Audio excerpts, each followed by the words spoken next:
ቅዱስ ኤፍሬም አንድ ጊዜ እንዲህ አደረገ። ወደ አንድ ቦታ ሲሄድ ኦዴሳ ወደምትባል ከተማ ሂደህ አስተምር አለው። ከሶሪያ ሂድና አስተምር፣ የዚያችን ሀገር ሕዝብ እንድታስተምር አለው መልአከ እግዚአብሔር መጥቶ። እንግዲህ እሱ ቅዱስ ኤፍሬም የሚፈልገው ዋሻ ውስጥ ተቀምጦ እየጸለየ መኖር ነው፣ መስበክ አይፈልግም ነበር። ግን እግዚአብሔር መልአኩን ላከና ያንተ ክፍልህ ማስተማር ነው፣ እዚህ ቁጭ ብለህ አትቀመጥ፣ ውጣ እናስተምር አለው።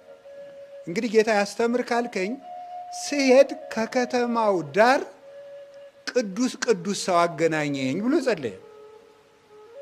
በጣም ጥሩ ሰው ከከተማው ዳር እንድታገናኘኝ እግዚአብሔር ወይ ብሎ ጸለየ። ሰምታችኋል? ከዚያ እግዚአብሔር ምን አደረገ? ከከተማው ዳር ሲደርስ ሴቶቹ ተሰብስበው የማይረባ ወሬ ያወራሉ። እሱ ምን ብሎ ነው የጸለየ?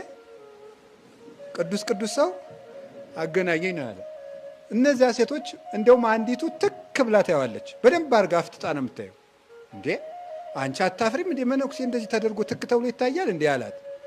ምን አለችው? እንዴ እኔ የተገኘሁት ከወንድ ነው፣ ወንድን ማየት መብቴ ነው። አንተ የተገኘው ከመሬት ነው፣ እኔም የተገኘሁበት ነው ያለው፣ አንተ ምን ያልክበት ነው ያለችው። ምን እያየ ሄድ ማለቷ ነው። መሬት እያየ ሄድ አለችው።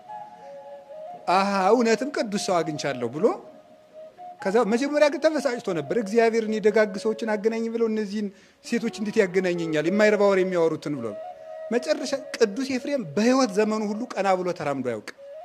በዛች ሰው ምክር ማለት ነው። ከማን እንደሚገኝ እውቀት ከማን እንደሚገኝ ጥበብ ከማን እንደሚገኝ በፍጹም አይታወቅም።